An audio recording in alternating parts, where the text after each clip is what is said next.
Hello बच्चों, आज इस लेक्चर में हम लोग पढ़ेंगे properties of oxygen family. Oxygen family यानी 16th ग्रुप। तो 16th ग्रुप के एलिमेंट्स यदि हम लिखें, 16th ग्रुप के एलिमेंट्स होते हैं oxygen, sulphur, selenium, tellurium and polonium. इनके एटॉमिक नंबर है 8, 16, 34, 52 and 84। In 16th group element को कैल्कोजेंस भी कहा जाता है, मींस ओर फॉर्मिंग एलिमेंट्स, क्योंकि इन एलिमेंट्स की और फॉर्म में इन्वॉल्वमेंट होती है, इसलिए इनको कैल्कोजेंस कहा जाता है। जैसे आयरन के ऑक्साइड्स, जैसे आयरन के सल्फाइड्स, जिंक का सल्फाइड, लेड का सल्फाइड। तो ऐसी बहुत सारी अलग अलग मेटल्स की ओर हैं जो इन एलिमेंट्स की फॉर्म में हमें मिलती हैं। यदि हम इनकी इलेक्ट्रॉनिक कॉन्फ़िगरेशन की बात करें तो ऑक्सीजन की कॉन्फ़िगरेशन है, नोबल गैस कोर की फॉर्म में यदि लिखें तो 2s2 एंड 2p4। सल्फर की हो गई 3s2 3p4। सिलीनियम की ऑर्गन, देन 4s2 3d10, जिसको मैं यहां लिख रहा हूं ताकि मैं आउटर कॉन्फ़िगरेशन को एक साथ दिखा सकूं, 4p4। देन टुलीरियम की क्रिप्टॉन 5s2 5p4 यानी 4d10। देन पोलोनियम की 6s2 एंड 6b4। सो यहां पर कितना आ जाएगा 4f14 एंड 5d10। सो इस तरीके से यहां से देखने पर पता चल रहा है कि इन 16th ग्रुप एलिमेंट की जो आउटर इलेक्ट्रॉनिक कॉन्फ़िगरेशन होती है, outer electronic configuration is ns2 np4, यानी इनके वैलेंस शेल में 6 इलेक्ट्रॉन्स होते हैं। जो स्टेबल आउटर कॉन्फ़िगरेशन होती है उससे 2 इलेक्ट्रॉन कम। यदि अब इनकी हम एटॉमिक प्रॉपर्टीज की बात करें तो सबसे पहले हम प्रॉपर्टी लेते हैं एटॉमिक रेडियस। एटॉमिक रेडियाई की बात करें, यदि एक हम ग्रुप में चल रहे हैं, ग्रुप में जब हम टॉप टू बॉटम आते हैं तो एक एलिमेंट से नेक्स्ट पर जाने पर एक मेन शेल बढ़ रहा है। यहां पर देखते हैं ये लास्ट शेल सेकंड है, ये लास्ट शेल थर्ड है, यहां लास्ट शेल फोर्थ है, यानी एक मेन शेल इंक्रीज कर रहा है। So down to group as one main shell increases, so atomic radius increases। और यदि एटॉमिक रेडियस इंक्रीज कर रहा है तो इसका मतलब एटॉमिक साइज इंक्रीज कर रहा है। यदि एक पीरियड में हम चलें तो इन 16th ग्रुप को हम 15th ग्रुप एलिमेंट से यदि कंपेयर करें, 15th ग्रुप एलिमेंट कौन से हैं? Nitrogen, phosphorus, arsenic, antimony and bismuth. तो एक ग्रुप में, एक पीरियड में जब हम चलते हैं, इन ए पीरियड एक इलेक्ट्रॉन बढ़ता है but in the same main shell. परंतु जब हम एक एलिमेंट से नेक्स्ट पर जा रहे हैं तो न्यूक्लियर चार्ज इंक्रीज करता है, nuclear charge increases। Nuclear charge बढ़ रहा है मींस न्यूक्लियस पे चार्ज बढ़ रहा है, that is why it attract the outer electron more firmly towards itself. ज्यादा आउटर इलेक्ट्रॉन को ज्यादा पावर से अपनी ओर खींच लेगा, दैट इज व्हाई जो एटॉमिक रेडियाई होता है that is decreases in a period. That is why जो 16th ग्रुप एलिमेंट का साइज होता है वो उसके corresponding element of the 15th group से छोटा होता है, स्मॉल होता है। सेकेंड प्रॉपर्टी की हम बात करें ionisation enthalpy.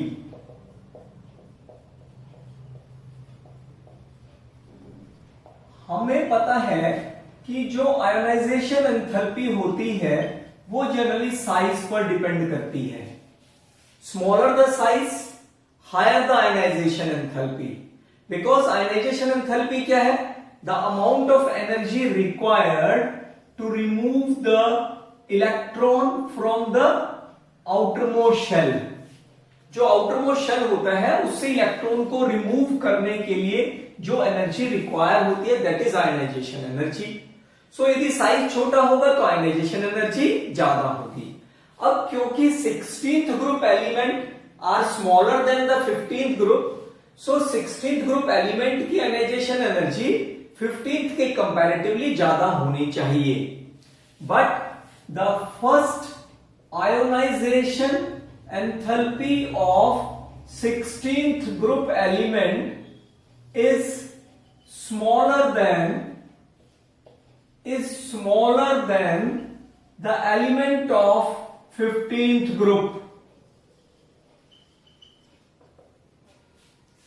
This can be explained on the basis of electronic configuration.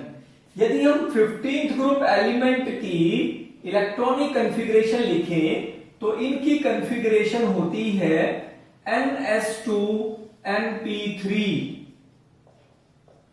और यदि हम 16th ग्रुप एलिमेंट की कन्फिग्रेशन लिखें इनकी आउटर कन्फिग्रेशन होती है NS2 NP4। Because 15th group element have the stable outer electronic configuration, exactly half field है इसलिए सबसे ज्यादा स्टेबल है। That is why 15th group element के आउटर मोस्ट से इलेक्ट्रॉन को रिमूव करना डिफिकल्ट होगा, यानी ज्यादा एनर्जी रिक्वायर होगी।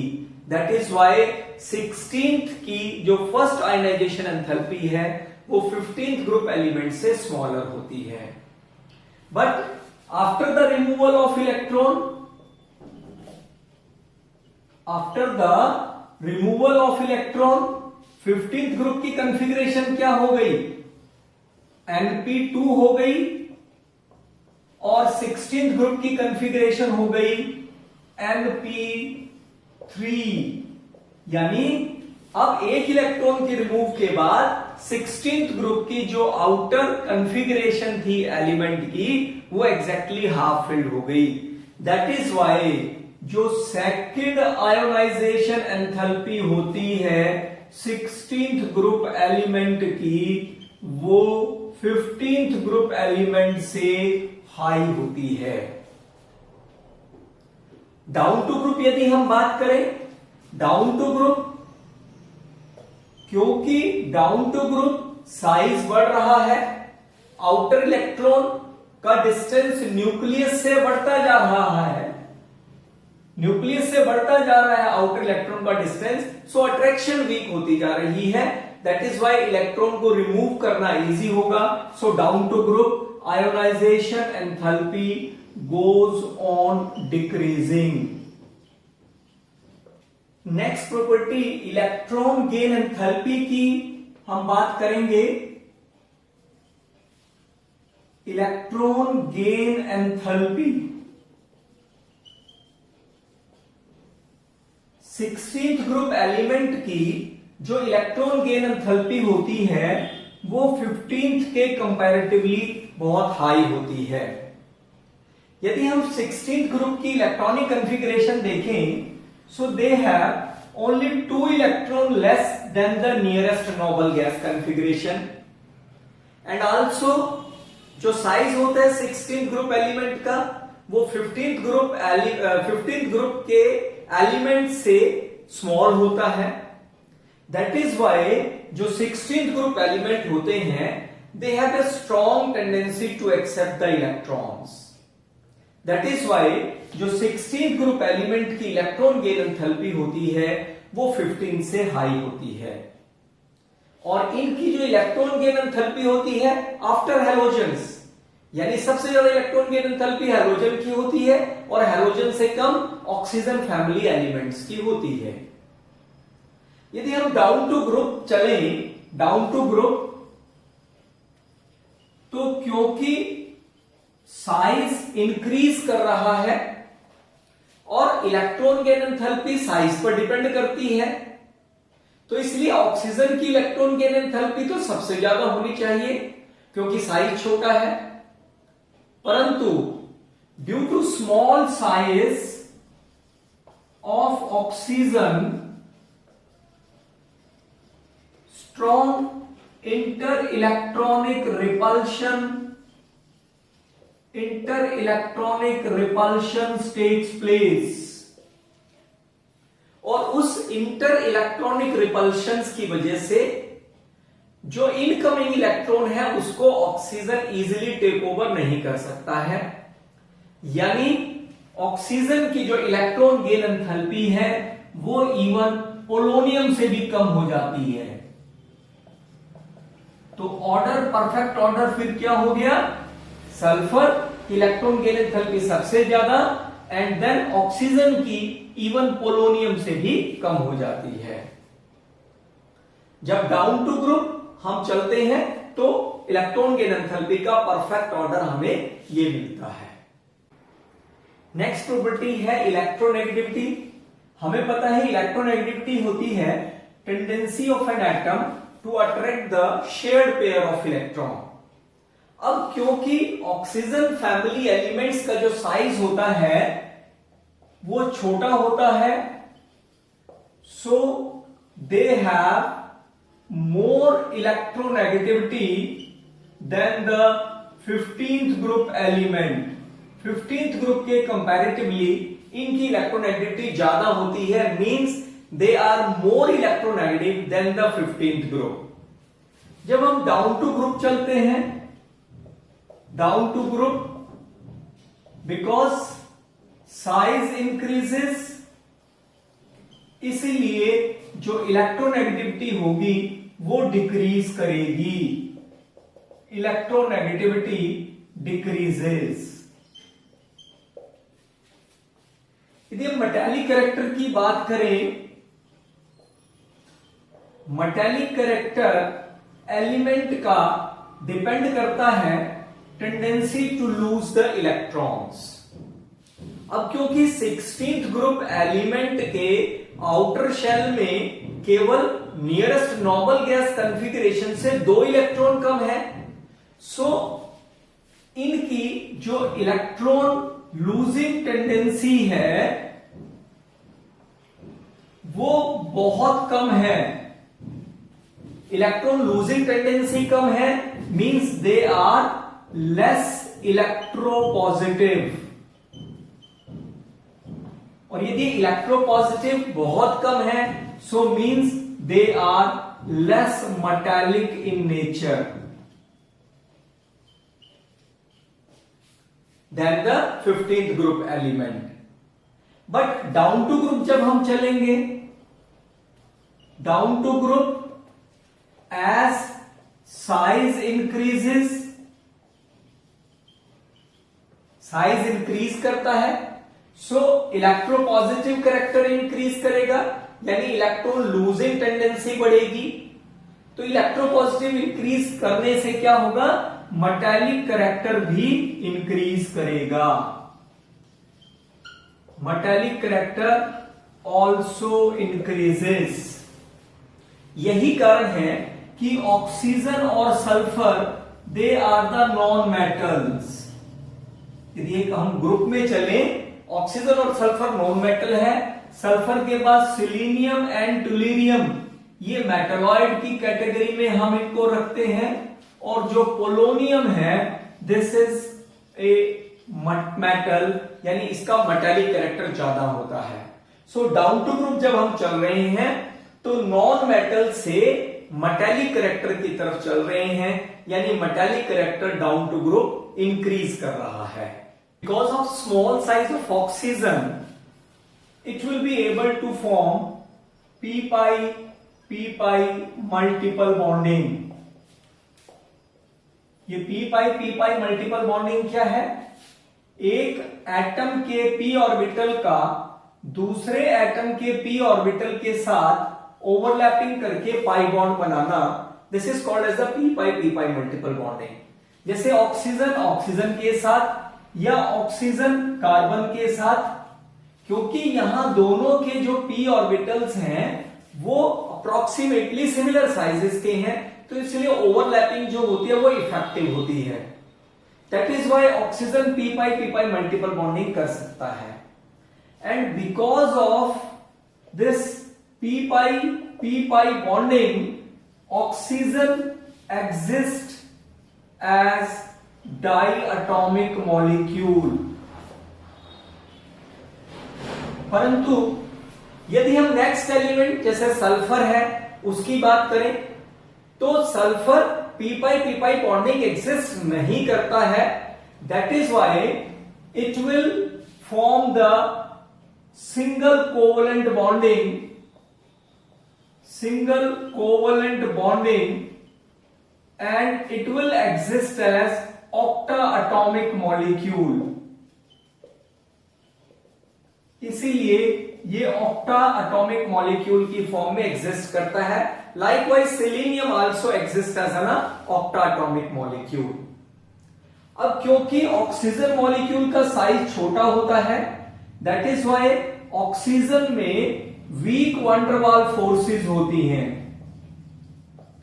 वीक वंडरवाल फोर्सेस होने की वजह से जो O2 है that will exist as gas. परंतु साइज बढ़ता है, यानी जब हम सल्फर पर आते हैं या सिलीनियम पर आते हैं तो साइज बढ़ता है, तो वंडरवाल फोर्सेस भी इंक्रीज करती हैं।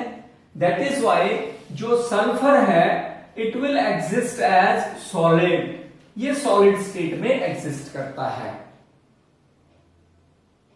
अब यदि हम मेल्टिंग पॉइंट की बात करें, मेल्टिंग एंड बॉइलिंग पॉइंट,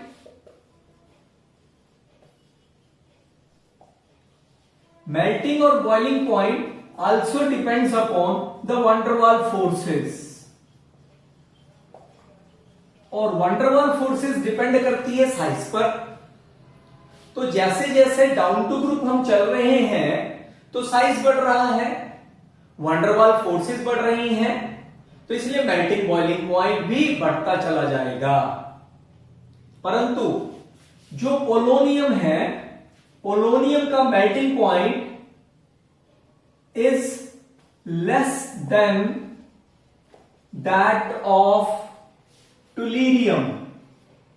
परंतु पोलोनियम का जो मेल्टिंग पॉइंट होता है वो टुलीरियम से कम होता है। This can be easily understood by writing the electronic configuration of the polonium।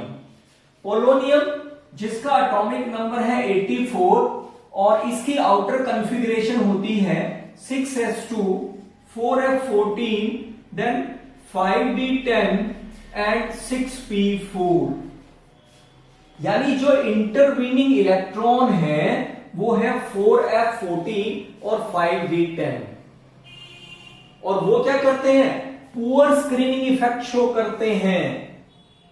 Poor screening होने की वजह से exhibit the inert pair effect, और उस इनर्ट पेयर इफेक्ट की वजह से weak van der Waal forces होती हैं पोलोनियम के केस में।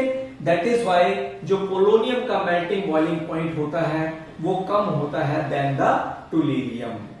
हमने अभी पढ़ा था कि ऑक्सीजन स्मॉल साइज की वजह से ऑक्सीजन के साथ और कार्बन के साथ p पाई p पाई मल्टीपल बॉन्डिंग करती है, क्योंकि इन दोनों का जो p ऑर्बिटल का साइज है वो कंपेरेबल है, इसलिए ओवरलैपिंग इफेक्टिव होती है।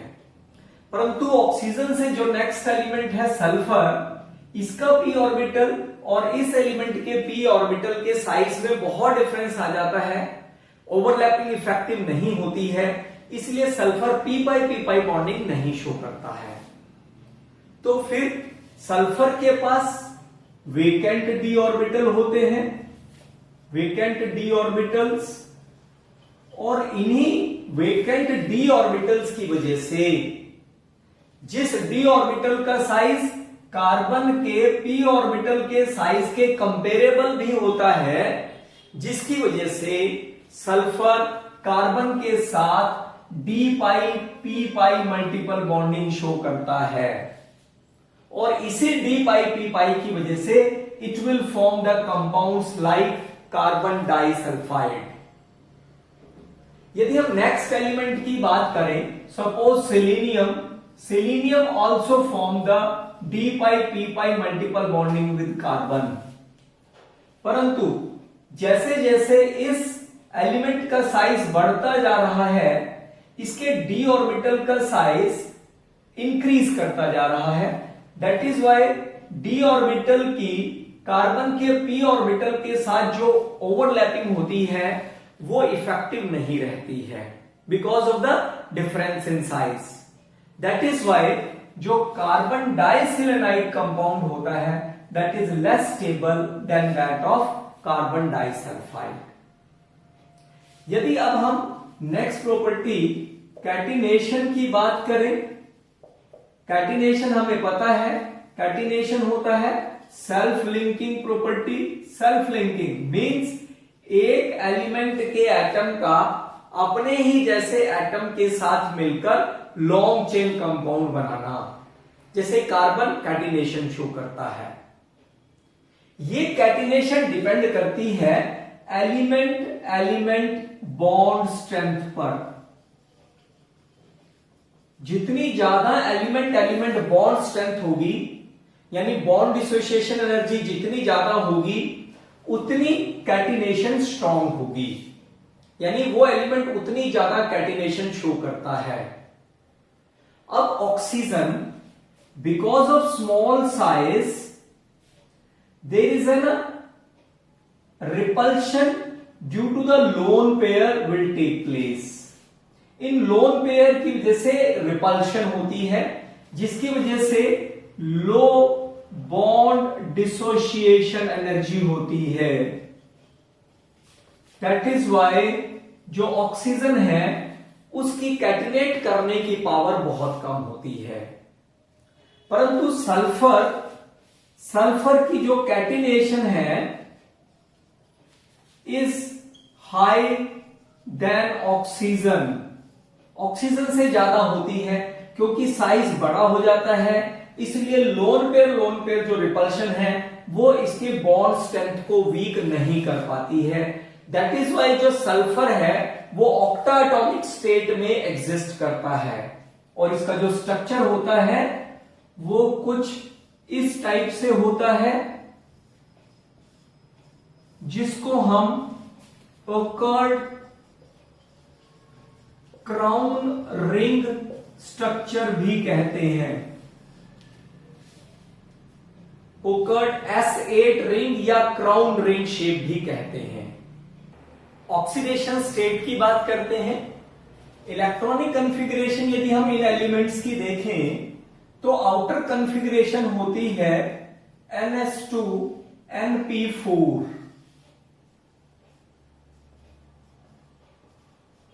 और क्योंकि इनके वैलेंस शेल में 6 इलेक्ट्रॉन है, दैट इज वाई जो ग्रुप ऑक्सीडेशन स्टेट है, group oxidation state that is 6, and because they have the 2 electron less than the nearest noble gas, that is why they are able to gain 2 electrons,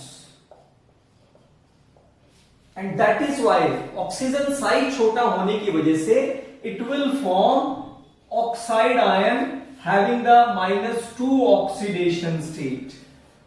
यही कारण है -2 state होने की वजह से जितने भी जो मेटल ऑक्साइड्स होते हैं वो आयनिक नेचर के होते हैं। ऑक्सीजन -2 ऑक्सीडेशन स्टेट के अलावा +2 और +1 ऑक्सीडेशन स्टेट भी देता है इन द कंपाउंड OF2। यहां पर ऑक्सीजन +2 स्टेट में एग्जिस्ट करता है क्योंकि ऑक्सीजन से ज्यादा इलेक्ट्रोनेगेटिव फ्लोरीन की होती है। दैट इज वाई यहां पर ऑक्सीजन प्लस स्टेट में हो जाएगा और फ्लोरीन माइनस स्टेट में होगा। इसी तरीके से O2F2 में ऑक्सीजन +1 स्टेट में होता है। यदि हम पर ऑक्साइड्स की बात करें, पर ऑक्साइड्स जैसे हाइड्रोजन पर ऑक्साइड, यहां पर ऑक्सीजन -1 स्टेट में होता है।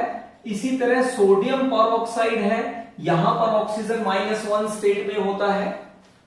यदि हम सुपर ऑक्साइड्स की बात करें, सुपर ऑक्साइड आयन होता है O2 नेगेटिव। जैसे पोटेशियम सुपर ऑक्साइड की बात करें तो KO2, यहां पर ऑक्सीजन है -1 और पोटेशियम है +1। दैट इज वाई ऑक्सीजन किस स्टेट में हो गया, -12 स्टेट में एग्जिस्ट करता है। इसके अलावा जितने, क्योंकि दो ऑर्बिटल ऐसे हैं जो हाफ फिल्ड हैं, that is why the 2 electron can be shared with the 2 monovalent atoms. So the elements of this group also exhibit, because of sharing of 2 electron, it will also exhibit the +2 oxidation state।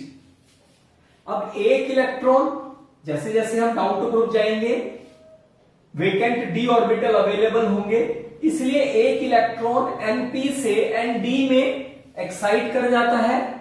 तो first excited state में यहां पर configuration हमारे पास बन जाती है 4 half filled orbitals की। That is why 4 can form the 4 mono bond with the 4 monovalent atom. So elements of this group also exhibit the +4 oxidation state. और इसके अलावा सेकेंड एक्साइटेड स्टेट में एक इलेक्ट्रॉन Ns से एक्साइट करके Nd में चला जाता है। सो हाफ फिल्ड ऑर्बिटल हो गए 6 and so the elements of this group also exhibit the +6 oxidation state. But जैसे जैसे हम डाउन टू ग्रुप चलते हैं इनर्ट पेयर इफेक्ट बढ़ता है। ये हमने नाइट्रोजन फैमिली में डिटेल में एक्सप्लेन किया था। यही वजह है कि down to group +6 oxidation state वाले कंपाउंड्स की जो स्टेबिलिटी होती है वो बहुत कम होती है। दैट इज वाई जो पोलोनियम है इनर्ट पेयर इफेक्ट की वजह से वो +4 ऑक्सीडेशन स्टेट के ज्यादा कंपाउंड्स, ज्यादा स्टेबल कंपाउंड्स देता है इंस्टेड दैट ऑफ +6 कंपाउंड्स। इसी तरह से यदि हम बात करें कि जो सल्फर है वो SF6 तो फॉर्म करता है, परंतु सल्फर का SCl6 ये कंपाउंड स्टेबल नहीं है। अब क्योंकि सल्फर +6 तो देता है तो इसलिए SCl6 कंपाउंड भी इसका स्टेबल होना चाहिए, परंतु सल्फर SF6 में फ्लोरीन जिसकी इलेक्ट्रोनेगेटिविटी हाई होती है, so it can also excite the electron from the Ns orbital. That is why it can form the SF6। But chlorine जिसकी इलेक्ट्रोनेगेटिविटी फ्लोरीन के कंपैरेटिवली कम है, that is why it is not able to excite the 3s electron to the vacant 3d and so the sulfur do not form the SCl6 compound, या इसकी जो stability होती है SCl6 की वो बहुत कम होती है। ऑक्साइड्स की बात करें इस ग्रुप के जो एलिमेंट्स होते हैं वो टू टाइप्स के ऑक्साइड्स बनाते हैं। एक तो है EO2 टाइप का ऑक्साइड जिसमें एलिमेंट +4 स्टेट में होता है, फॉर एग्जाम्पल जैसे सल्फर डाइऑक्साइड है। और दूसरा है EO3, E stand for element of this group, जिसमें एलिमेंट +6 ऑक्सीडेशन स्टेट में होता है। सपोज हम एग्जांपल लें सल्फर ट्राइऑक्साइड। अब वन बाय वन डिस्कस करते हैं इनको। सल्फर डाइऑक्साइड जो एक गैसियस फॉर्म में अवेलेबल होती है। Sulphur atomic number 16, configuration is, outer configuration is 3s2 and 3p4। अब क्योंकि सल्फर को दो बाइवेलेंट ऑक्सीजन के साथ बॉन्ड बनाने हैं तो इसलिए ये मल्टीपल बॉन्डिंग शो करेगा। दैट इज वाई जितने बाइवेलेंट एटम हैं उससे डबल हाफ फिल्ड ऑर्बिटल्स हमारे पास होने चाहिए। तो यानी एक इलेक्ट्रॉन को हमें एक्साइट करना होगा 3p से वेकेंट 3d में।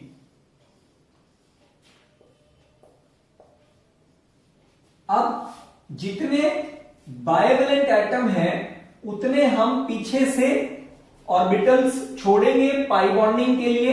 एक जैसे हमने ये छोड़ा d पाई p पाई बॉन्डिंग के लिए, और एक और ये छोड़ा p पाई p पाई बॉन्डिंग के लिए। That is why in sulfur dioxide the sulfur undergo sp2 hybridization। यदि sp2 hybridization है तो शेप ट्राइएंगुलर प्लेनर होनी चाहिए, यानी सल्फर के दो sp2 ऑर्बिटल ऑक्सीजन के p ऑर्बिटल के साथ सिंगल बॉन्डिंग कर लेते हैं, और यहां से एक ये it will form the p pi d pi bonding, p pi p pi bonding, और दूसरा it will form the d pi p pi bonding. जो थर्ड p ऑर्बिटल है, third sp2 orbital of the sulphur, it will form A lone pair of electron. And because of the presence of this lone pair sulphur dioxide is polar in nature. ये polar nature की होती है। अब क्योंकि sulphur dioxide में sulphur +4 state में होती है और इसकी +6 स्टेबल जो स्टेट होती है वो ज्यादा स्टेबल होती है, that is why sulphur dioxide can be converted from +4 state to the +6 state. वो कैसे कन्वर्ट हो सकती है? by losing electrons। means जो सल्फर डाइऑक्साइड है it will act as a good reducing agent। But इस ग्रुप के यदि हम दूसरे एलिमेंट्स की बात करें डाउन टू ग्रुप, क्योंकि +6 स्टेट की स्टेबिलिटी कम होती चली जाती है तो उसलिए उस एलिमेंट का +4 से +6 में कन्वर्ट होना डिफिकल्ट होता चला जाता है। That is why down to group reducing character decreases. इसलिए इनके ऑक्साइड का जो रिड्यूसिंग कैरेक्टर है वो डाउन टू ग्रुप डिक्रीज करता चला जाता है। अब यदि हम दूसरे ऑक्साइड सल्फर ट्राइऑक्साइड की बात करें, सल्फर ट्राइऑक्साइड, इसमें 3 बाइवेलेंट एटम है तो 6 हाफ फिल्ड ऑर्बिटल होने चाहिए, यानी sulphur will undergo the second excitation state and 1 electron from the ns orbital that will also get excited to the nd orbital. अब जितने ऑक्सीजन हैं उतने हमें p ऑर्बिटल छोड़ने हैं, p पाई बॉन्डिंग के लिए या p पाई d पाई के लिए। तो 3 बाइवेलेंट हैं, ऑक्सीजन है तो पीछे से हमने 2 तो ये छोड़ दिए, यानी d pi p pi bonding हो गई, और एक हमने ये छोड़ दिया, that will form the p pi bonding. So the sulphur in sulphur dioxide undergo the sp2 hybridisation. ये जो तीनों sp2 हाइब्रिड ऑर्बिटल्स हैं, ये क्या करेंगे, ट्राइगोनल प्लेनर शेप में खुद को अरेंज करेंगे और ऑक्सीजन के p ऑर्बिटल के साथ सिग्मा बॉन्डिंग बनाएंगे, जिनमें से ये जो p ऑर्बिटल है अनहाइब्रिड, ये सल्फर के साथ p पाई बॉन्डिंग करता है, और बाकी 2 जो d ऑर्बिटल है सल्फर के, ये ऑक्सीजन के p के साथ d p पाई और d p pi bonding show करते हैं. अब क्योंकि ये सिमेट्रिकल नेचर का है, दैट इज वाई जो सल्फर ट्राइऑक्साइड होता है वो नॉन पोलर नेचर का होता है. ऑक्सीजन फैमिली के एलिमेंट हैलाइड्स भी बनाते हैं, जैसे सल्फर है टेट्राहैलाइड्स भी बनाता है और हेक्साहैलाइड्स भी बनाता है. तो सबसे पहले हम टेट्राहैलाइड्स की बात करें. टेट्राहैलाइड्स फॉर एग्जांपल SF4. यहां पर सल्फर एटॉमिक नंबर 16, यदि हम आउटर कॉन्फ़िगरेशन लिखें तो 3s2 और 3p4 है. अब क्योंकि सल्फर 4 मोनोवेलेंट एटम के साथ अटैच है, तो इसलिए 4 हाफ फील्ड ऑर्बिटल होने चाहिए. उसके लिए एक इलेक्ट्रॉन 3p से 3d में एक्साइट कर जाता है, और जो कॉन्फ़िगरेशन है वो हो जाती है sp3d, यानी सल्फर SF4 बनाने के लिए sp3d हाइब्रिडाइजेशन शो करता है. और जब sp3d हाइब्रिडाइजेशन होती है तो हमें पता है जो शेप होनी चाहिए वो होनी चाहिए ट्राइगोनल बाइपिरामिडल.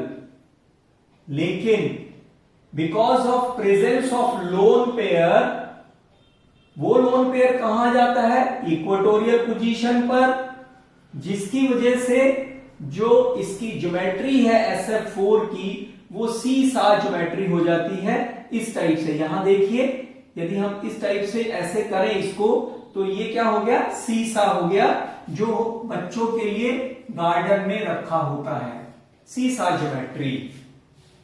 यदि हम हेक्साहैलाइड्स की बात करें, हेक्साहैलाइड्स फॉर एग्जांपल SF6 की यदि हम बात करें, यहां पर वैलेंस शेल जो सल्फर है वो 6 मोनोवेलेंट एटम के साथ अटैच है, तो इसलिए सल्फर के वैलेंस शेल में 6 हाफ फील्ड ऑर्बिटल होने चाहिए.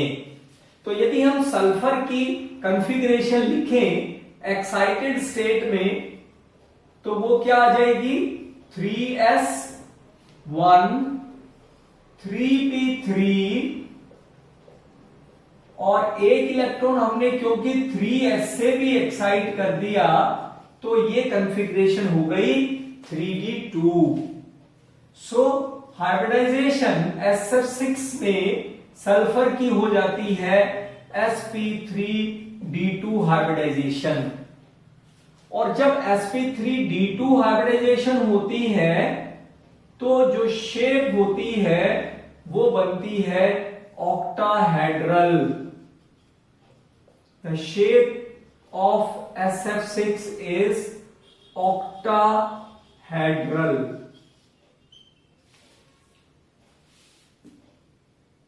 कई बार यहां से क्वेश्चन पूछा जाता है कि जो SF6 है it can not B hydrolysed.